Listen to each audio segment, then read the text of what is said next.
Hi guys, thanks for checking the video out. Steve Buzzer here. I'm at Bonita Bay and I'm answering some of the questions I got from last week's video on New Year's resolutions in your golf. What are you trying to work on and how are you going to achieve it? I've had a good question from Richard. Well, it's kind of a question, kind of a statement, saying he wants to get his handicap down, so he's busy tracking his greens in regulations, like how many fairways he's hitting and his average putts. He has set goals and busy using stats to guide his practice. So using stats is always a good thing to do. Golf, more so than other sports, it can be quite hard to actually establish the root cause of your problems. The one thing I want to talk about in this video is using the standard measures that have been used in the past can sometimes not give you all the information.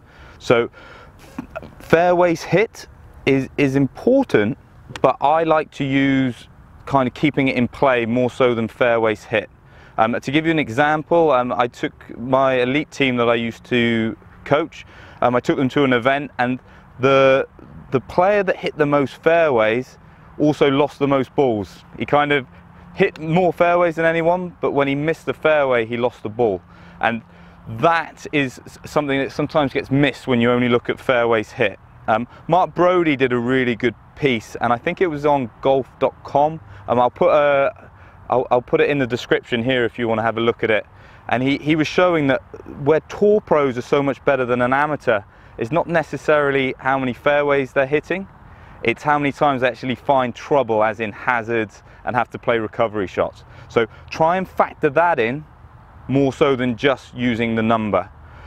Greens in regulation is a good stat to see how good your iron play is. However, if you're struggling with your driving, it might be the driving that's affecting the greens in regulation. So use the greens in regulation stat as a kind of a benchmark, but don't just go, well, I'm not hitting greens, I need to work on my irons. Try and find out why you're missing greens. Greens in regulation with a wedge, you might need to factor in how close you're hitting it. If you hit a wedge to, let's give you a silly example, if you hit a wedge to 100 feet, but it's on the green, you tick the box for GUR, or green in regulation, but then you three putt and you blame the putter when actually it was the wedge that caused the problem. So again, greens in regulation is a stat I definitely use, but try and work out why that figure is what it is. And then total putts is one that you have to be very careful of, because it really does depend on how far away you are, will depend on how many putts you hole. So the strokes gained stuff, so if you ever go on the PGA Tour website and look at their shot link stuff, you know, they do everything is strokes gained. I mentioned Mark Brody, he did a book, Every Shot Counts, which is a real good book that kind of explains what strokes gained is. But the simplest one I think I can give you is, I think from about 6 to 8 feet, tour pros hole about 50% of the time. So if you think about strokes gained, if they hole it, they gain 0.5. If they miss it, they lose 0.5.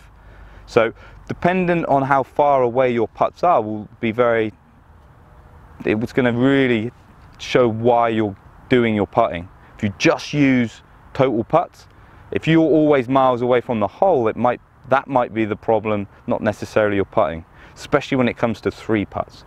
But yeah, so this video isn't about knocking all of the previous stat work that's been done, because they can be very useful. I always feel like if you're trying to use stats to improve your performance, is use the figure, so the objective number, and then you need to be a little subjective in describing why you think that has happened. So it's definitely a great place to start, but really try and think about the rounds you've been using, or how you played and what caused that.